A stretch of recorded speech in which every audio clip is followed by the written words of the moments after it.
Halo semuanya, perkenalkan aku Nabila Khairi Sintia dengan NIM 2025210018. Dari Fakultas Ilmu Komunikasi, aku akan membahas tentang kelompok sosial dan dinamika interaksi sosial.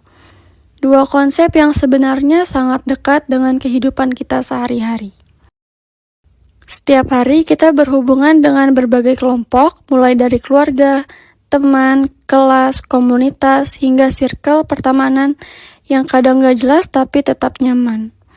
Dari kelompok-kelompok inilah muncul berbagai bentuk interaksi, kerjasama, komunitas, perbedaan pendapat, sampai konflik kecil yang akhirnya bikin kita belajar memahami orang lain.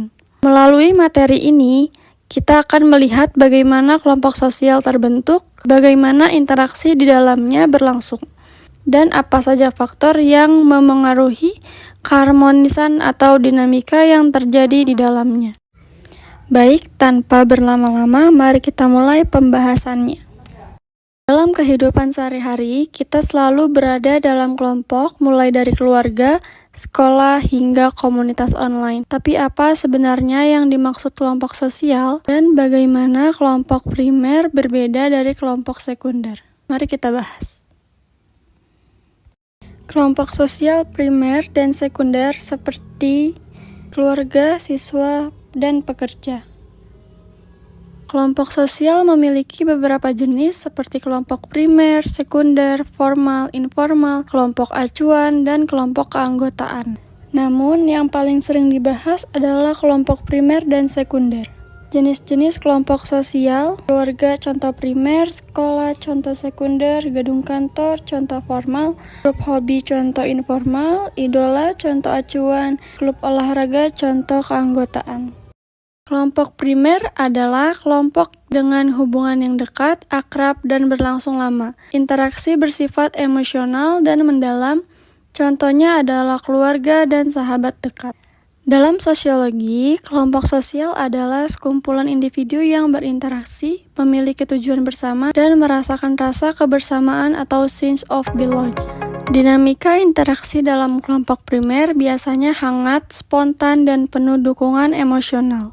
Kelompok sekunder adalah kelompok yang hubungan anggotanya lebih formal dan berorientasi pada tujuan. Interaksi tidak terlalu emosional, tetapi terstruktur. Contohnya adalah kelas sekolah, organisasi, atau komunitas profesional. Dinamika interaksinya sifatnya lebih resmi berdasarkan aturan, pembagian peran, dan tujuan yang jelas. Seperti ruang kelas, siswa sedang mendengarkan guru, dan rapat organisasi dengan meja besar.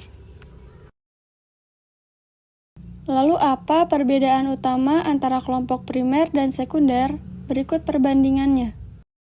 Primer, ikon keluarga, akrab, emosional, anggota sedikit namun berlangsung lama. Dan sekunder, bersifat formal sesuai kepentingan, jumlah besar namun sementara. Dalam kelompok primer, interaksi terjadi secara natural, penuh empati, dan biasanya didorong oleh kasih sayang. Sebaliknya, kelompok sekunder menekankan efektivitas, pembagian tugas, dan pencapaian tujuan. Seperti sahabat saling curhat, contoh primer, dan siswa presentasi kelompok, contoh sekunder. Kelompok sosial membentuk cara kita berperilaku, berpikir, dan berinteraksi. Baik kelompok primer maupun sekunder memiliki peran penting dalam kehidupan kita. Jadi, kelompok mana yang paling berpengaruh dalam hidupmu?